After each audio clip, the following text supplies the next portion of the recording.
Morning students. पिछली कक्षा में हम लोग मन्नू भंडारी की कहानी दो कलाकार शुरू कर चुके थे और उसका एक पैराग्राफ पढ़ भी चुके थे। लेकिन आज आगे बढ़ने से पहले मैं आप लोगों से एक बार सिलेबस के बारे में डिस्कस करना चाहूँगी। पहले भी एक बार मैं आप लोगों से सिलेबस के बारे में बात कर चुकी हूँ और उस समय मैंने कहा था कि सिलेबस में कोई परिवर्तन नहीं है, लेकिन सिलेबस में आप लोगों के कुछ चैप्टर्स कम हुए हैं। थोड़ा सा मुझे देखने में मिसअंडरस्टैंडिंग हो गई थी, तो आप लोग एक बार अपनी बुक और पेंसिल हाथ में लेकर बैठिए और आप लोग नोट कर लीजिए कि आपके कौन कौन से चैप्टर्स निकल गए हैं। तो पहला अपना अपना भाग्य, ये चैप्टर आप लोगों का हट गया है सिलेबस में से, मतलब ये नहीं पूछा जाएगा। उसके अलावा संदेह, अभी हम लोगों ने पढ़ा भी नहीं था ये चैप्टर, संदेह भी हट गया है। जामुन का पेड़ आप लोग जानते ही है, पिछले ही साल निकल गया था। उसके बाद कविता में देखें तो भिक्षुक, जो कि आप लोग पढ़ चुके हैं, लेकिन वो कविता भी अब कम हो चुकी है, आपको वो कविता एग्जाम में नहीं पूछी जाएगी। और मातृ मंदिर की ओर, ये कविता भी हम लोगों के सिलेबस में से कम हो गई है। मतलब कुल मिलाकर इस बार 1, 2, 3, 4 चैप्टर्स आपके कम हो गए हैं। और अगर हम जामुन के पेड़ को भी गिन लें तो आपके टोटल सिलेबस में से 5 चैप्टर्स कम हो चुके हैं। पेपर पैटर्न में जो सिस्टम ने लिंक भेजी थी, पेपर पैटर्न में तो कोई परिवर्तन दिखाई नहीं दे रहा है। हाँ, लेकिन सिलेबस में जरूर ये चीज़ें कम हो गई हैं। उसके अलावा अब जल्दी ही आप लोगों का टेस्ट शुरू होगा, फर्स्ट असेसमेंट शुरू हो जाएगा आप लोगों का। स्कूल से आप लोगों को इस विषय में जानकारी मिल जाएगी, लेकिन बहुत ही जल्दी आपका टेस्ट शुरू होने जा रहा है। अब आप लोगों को इसलिए पढ़ाई के लिए सीरियस हो जाना बहुत ज़रूरी हो गया है। आपको इसका सिलेबस जो है कि फर्स्ट आपके असेसमेंट में क्या पूछा जाने वाला है, इसका सिलेबस आप लोगों को शायद अपलोड हो भी गया होगा, आप लोगों के उसमें आ ही गया होगा। और नहीं भी आया है तो हम लोग एक बार चर्चा कर लेते हैं। इस असेसमेंट में आप लोगों का भेड़े और भेड़िए पाठ आएगा, ठीक है। आप लोग पढ़ चुके हैं इसको, भेड़े और भेड़िए, हरिशंकर परसाई जी की रचना। और दूसरा पाठ है, कविता है एक सूर के पद, मतलब एक आपका गद्य में से और एक आपका पद्य में से पूछा जाने वाला है। 2 चैप्टर्स आपके फर्स्ट असेसमेंट में पूछे जाने वाले हैं। पेपर का पैटर्न क्या रहेगा और पेपर की एग्जाम्स की डेट क्या होंगी, ये आपको स्कूल की तरफ से बाद में बता दिया जाएगा। पेपर के पैटर्न के विषय में भी हम लोग बाद में डिटेल में चर्चा एक बार कर लेंगे। और इसके अलावा ग्रामर में आप लोगों का विलोम, पर्यायवाची, भाववाचक संज्ञा, मुहावरे और वाक्य शुद्धिकरण, ये चीज़ें आप लोगों की जो है वो फर्स्ट असेसमेंट में आने वाली है। समय के साथ हम लोग एग्जाम से पहले हम सारे इस व्याकरण की भी एक बार चर्चा कर लेंगे, व्याकरण का भी एक बार रिवीजन कर लेंगे। तो ये तो हो गया आपका फर्स्ट असेसमेंट का सिलेबस और आपका पूरे दोनों टर्म का जो सिलेबस है उसके बारे में हमारी बात हो गई, आप लोग समझ गए होंगे। और बाकी आप लोगों को वेबसाइट से भी सब चीज़ें पता चल ही जाएंगी, ठीक है। तो अब लेकिन आप लोग, एक सबसे बड़ी बात है कि आप लोग, मैं देख रही हूँ कि बहुत सारे बच्चे वीडियोस देखने में इंटरेस्ट नहीं ले रहे हैं। देखिए, हम लोग मेहनत कर रहे हैं, मेरा बार बार कहना है, यदि आप नहीं देखेंगे परेशानी आपको जाएगी। बोर्ड का एग्ज़ाम है ना, बहुत डिटेल में पढ़ना है आपको, एक भी सब्जेक्ट में कुछ गड़बड़ होगा तो फिर दिक्कत हो जाएगी। इसलिए आप लोग वीडियोस देखिए सभी सब्जेक्ट के, ऐसा नहीं है कि सिर्फ हिंदी का या इंग्लिश का या मैथ्स का, सभी सब्जेक्ट्स के आप लोग वीडियोस देखिए और अपनी पढ़ाई ध्यान से करिए। अच्छा, अब हम लोग अपना पार्ट शुरू करते हैं। उससे पहले मैंने आप लोगों को पिछली क्लास में कुछ क्वेश्चंस दिए थे, एक बार हम उनको डिस्कस कर लेते हैं। आप लोगों ने लिख ही लिए होंगे वो क्वेश्चंस, एक बार आप लोग उससे टैली कर सकते हैं।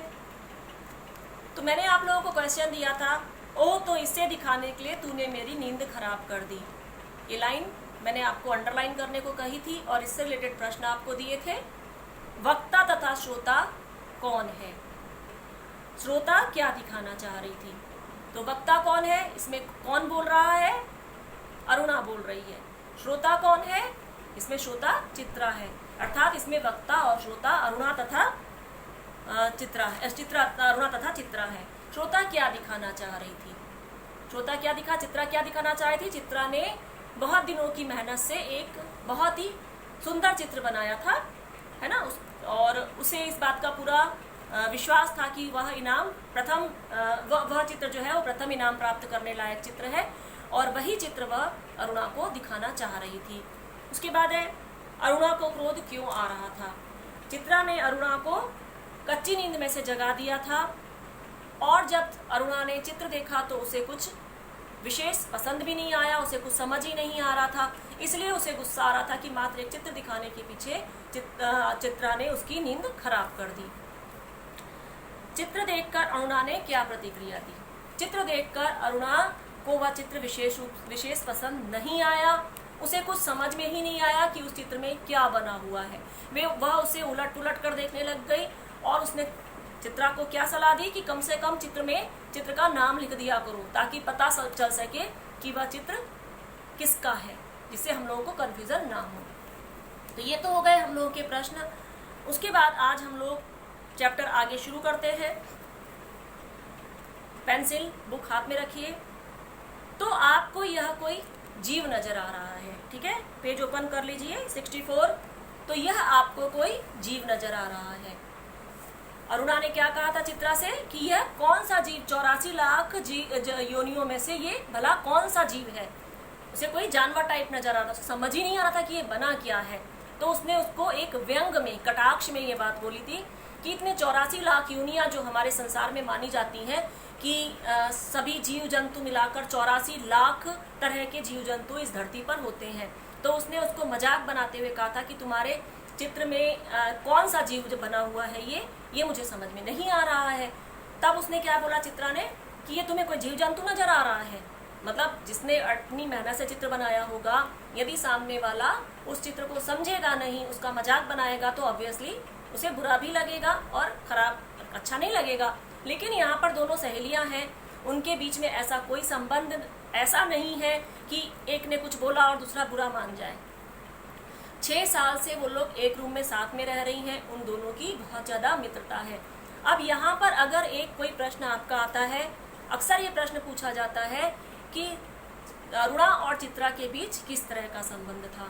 तो हमको इस सेंटेंस से पता चल रहा है कि चित्रा ने जो चित्र दिखाया, अरुणा ने उसके विषय में एक अपनी बेबाक राय दे दी कि ये क्या जीव जंतु है, क्या उल्टा सीधा बना रखा है, कुछ लिख दिया कर कि क्या बना हुआ है, तू बना रही है हाथी और हम समझ रहे हैं उल्लू। मतलब हम हर किसी से ये बात नहीं कह सकते हैं, हम उसी से ये बात कह सकते हैं जिससे हमारे रिलेशन बहुत ज़्यादा खुले हुए रिलेशन हो, क्लोज रिलेशन हो, हम उसी से ये बात कह सकते हैं। नहीं तो हम जिससे हमारे इतने अच्छे रिलेशन नहीं है, अगर हम उससे ये बात बोल देंगे तो ऑब्वियसली उसको बहुत ज़्यादा बुरा लग जाएगा, मुंह फुला लेगा वो। लेकिन ये लोग 6 साल से एक साथ रह रहे हैं। इन बातों से जो आगे जो बात चली है, इन सारी बातों से हमको क्या पता चल रहा है कि उन दोनों के बीच में बहुत ज़्यादा घनिष्ठता थी, ठीक है। वो एक दूसरे के साथ बहुत ज़्यादा खुले हुए थे, अपनी राय रखने में कोई भी संकोच नहीं करते थे। मतलब उनकी दोस्ती उस लेवल पे थी कि जहाँ पर आदमी कुछ भी एक दूसरे को बोल देता है, एक दूसरे के ऊपर कुछ भी कमेंट कर देता है, क्योंकि उसे मालूम है कि ये मेरे मन की बात को समझता है और ये बुरा नहीं मानेगा, ठीक है। तो यहाँ जहाँ हमारी दोस्ती उस स्तर पर होती है कि हम अपनी राय को बेबाक रूप से रख सके, वही दोस्ती जो होती है वो सच्ची दोस्ती होती है। हमारे जिसको हम कहते हैं कि फास्ट फ्रेंड वही होते हैं जिनसे हम अपनी बात को बिना किसी लाग लपेट के कह दें। यदि हमको अगर डर होगा कि हम इसको कुछ बोल देंगे तो ये बुरा मान जाएगा, वहाँ पर हम नहीं भी पसंद आ रहा है तो हमने कह दिया कि हाँ अच्छा है, ठीक है, अरे वाह बहुत बढ़िया है। लेकिन जहाँ पर दोस्ती सच्ची दोस्ती होगी, उन दोनों के बीच में कोई भी दुराव छिपाव नहीं होगा, एक दूसरे से मन मिले होंगे, वहाँ पर व्यक्ति अपनी राय जो है बिना किसी हिचकिचाहट के निसंकोच रूप से दूसरे को बोल सकता है। तो यहाँ पर ये प्रश्न अक्सर आता है कि उन दोनों के बीच में संबंध कैसा था। तो हमको इन आगे जो ये पूरी बात चल रही है उससे हमको इनके संबंधों के विषय में पता चल रहा है। फिर आगे ये क्या कह रही है कि आपको ये कोई जीव जंतु नजर आ रहा है क्या? तो आपको या कोई जीव नजर आ रहा है, जरा अच्छी तरह देख और समझने की कोशिश कर, कि जरा ध्यान से देख, ये कोई जीव जंतु नहीं है, जरा ध्यान से देख और इस चित्र को समझने की कोशिश कर। उसे जरूर चित्रा को अरुणा के ऊपर तरस आ रहा होगा, उसके दिमाग पर और उसकी चित्र के प्रति, पेंटिंग के प्रति उसकी जो समझ थी उसके ऊपर तरस आ रहा होगा कि ये इसकी इतनी समझ ही नहीं है कि ये पेंटिंग को अच्छी तरह से समझ सके। तो उसने कहा ध्यान से देख जरा, इसमें कहाँ कोई जीव जंतु जानवर थोड़ा बना है, तो देख जरा इसमें क्या बना हुआ है। अरे यह क्या? अब अरुणा ने उसको ध्यान से और देखा। पहली नजर में तो उसको कुछ समझ ही नहीं आया था कि ये क्या जानवर है कि क्या है, कुछ नहीं समझ पाई थी। अब जब उसने ध्यान से देखा तो उसने कहा इसमें तो सड़क, आदमी, ट्राम, बस, मोटर, मकान सब एक दूसरे पर चढ़ गए हैं। मतलब सोचने वाला दृश्य है कि क्या वो पेंटिंग होगी कि सारी चीजें एक दूसरे के ऊपर चढ़ी हुई हैं, सब चीजें एक दूसरे के ऊपर चढ़ी हुई हैं, मानो सब खिचड़ी पका कर रख दी हो। खिचड़ी पका कर रख देना मतलब सारी चीजें मिक्स कर देना। खिचड़ी जब बनाई जाती है, दाल और चावल मिक्स करके बनाए जाते हैं ना, तो खिचड़ी बनाकर अभी ऐसा लग रहा है कि तू कुछ समझ ही नहीं पा रही है कि मुझे करना क्या है, तो तूने सब चीजें मिक्स करके रख दी है कि जो मन में आया, ट्राम दिमाग में आई, ट्राम बना दिया, उसके ऊपर मकान बना दिया, उसके ऊपर घर बना दिया, उसके ऊपर इंसान बना दिया, तो उसके ऊपर बस भी बना दी। ये कोई पेंटिंग है क्या कि जो मर्जी आए के ऊपर एक चढ़ा के बिठा दिया सबको? जगह की कमी पड़ गई है दुनिया में, सब एक दूसरे के ऊपर चढ़ चढ़ के बैठ गए हैं। क्या घन चक्कर बनाया है। घन चक्कर का मतलब होता है चक्कर में डाल देने वाला। तो क्या ही बेवकूफी जैसा चित्र बनाया है कि चक्कर ही आदमी को समझ ही ना आए, चक्कर में पड़ जाए कि आखिर है क्या, सोचता ही रह जाए क्या बनाया है तूने। यह कहकर अरुणा ने चित्र रख दिया। मतलब उसको उसके चित्र में कोई इंटरेस्ट नहीं आया, उसको कुछ समझ ही नहीं आया कि ये सब बनाने का अर्थ क्या है। जरा सोच कर बता कि यह किसका प्रतीक है। अब चित्रा ने कहा ये मतलब मैंने आपसे बोला था कि जो एब्स्ट्रैक्ट पेंटिंग्स होती हैं उसमें हमको क्लियरली कुछ नहीं दिखता है, लेकिन वो कुछ ना कुछ सिंबलाइज करती है किसी चीज को, किसी चीज का सिंबल होती है। जो भी दिखाया जाता है वो किसी चीज का सिंबल होता है, डायरेक्टली नहीं बताया जाता है, इनडायरेक्टली उसमें चीज वो बताई गई होती है। तो उसने कहा जरा सोच कर बता कि यह किसका प्रतीक है। फिर वही बात कि एब्स्ट्रैक्ट पेंटिंग समझने के लिए हमको पेंटिंग की उतनी नॉलेज भी होनी चाहिए, उस हिसाब से हमारा दिमाग भी चलना चाहिए। तो अरुणा ने कहा तेरी बेवकूफी का। किसका प्रतीक है? तेरी बेवकूफी का, कि कैसी बेवकूफी जैसी पेंटिंग बनाई है, सबको एक दूसरे के ऊपर चढ़ा चढ़ा के बिठा दिया है तूने, तो ये तेरी बेवकूफी का प्रतीक है और किसी का प्रतीक हो ही नहीं सकता है। जब जीव जंतु नहीं है और सारे एक सब चीजें एक पे ऊपर चढ़ के बैठ गए हैं, तो इससे क्लियर दिख रहा है कि तेरी बेवकूफी का प्रतीक है, तेरा दिमाग पागल हो गया है। बस जो समझ में आया वो उल्टा सीधा बना के रख दिया और ऊपर से कह रही है कि मुझे इसका इनाम भी प्राप्त होगा। आई है बड़ी प्रतीक वाली, मतलब उसने उसका मजाक बना के कहा बड़ी आई प्रतीक वाली। ये कोई प्रतीक है? तेरी बेवकूफी का प्रतीक है ये खाली बस। अरे जनाब यह चित्र आज की दुनिया में कंफ्यूजन का प्रतीक है। क्या बोला उसने? कि आज की दुनिया में ये कंफ्यूजन का प्रतीक है। अब मैंने कहा ना कि ये किसी चीज का सिंबल, अब उसने क्लियर किया कि ये जो है आज की दुनिया में जो लोगों के दिमाग में कंफ्यूजन है कि हमको क्या करना है, कि हमको दुनिया, हमारे जीवन का लक्ष्य क्या है, या हमको किस दिशा में आगे बढ़ना है, कुछ विचारधाराओं को लेकर अपनी क्या आपकी थिंकिंग है, थिंकिंग को लेकर जो कन्फ्यूजन्स हैं, या आगे बढ़ने को लेके, या हमारे सपनों को लेकर, हमारे भविष्य के लक्ष्य को लेकर व्यक्ति बहुत ज़्यादा कंफ्यूज्ड है। तो उसको लेकर के ये मेरा जो चित्र है वो उस कंफ्यूजन को सिंबलाइज कर रहा है कि सब कुछ एक दूसरे के ऊपर चढ़ गया। मतलब आदमी एक तरफ सोच रहा है कि पहले मैं मकान बना लूं, कि पहले मैं गाड़ी खरीद लूं, कि पहले मैं ये कर लूं, कि पहले मैं वो कर लूं। उसके दिमाग में कन्फ्यूजन्स होते हैं बहुत सारे, है ना। तो वो क्या कह रही है कि ये जो मेरा चित्र है वो दुनिया में जो आदमी के दिमाग में, संसार में कन्फ्यूजन्स हैं उसका प्रतीक है। सब एक दूसरे से जो मिक्स हो गए हैं, ऐसे ही व्यक्ति के जो विचार आपस में मिक्स हो जाते हैं, किसी चीज में क्लियरनेस है ही नहीं, क्लैरिटी है ही नहीं उसके दिमाग में, ये उन कन्फ्यूजन्स का प्रतीक है। तो इस तरह से जो है वो अपने चित्र को क्लियर कर रही है। ठीक है, तो ये हो गया हमारा आज का चैप्टर।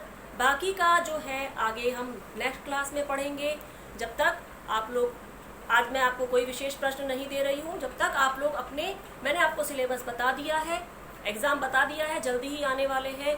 जब तक आप लोग ये चैप्टर आने नहीं वाला है तो आप लोग अपने पुराने चैप्टर्स को जो आने वाले हैं उनको एक बार रिवाइज करिए और पढ़िए।